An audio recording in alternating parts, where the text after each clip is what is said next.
Right, good morning guys, LBC, this is Matt here. We're in the beautiful Soho.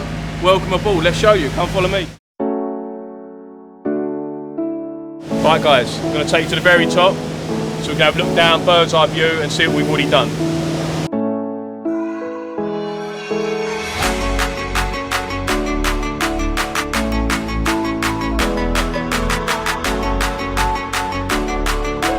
What he's doing over there with the chimney breasts.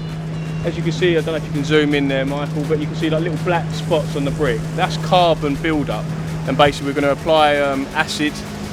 It's not going to damage the brick, but it's just going to take off the first enamel layer just to bring it back to its former orangey red colour.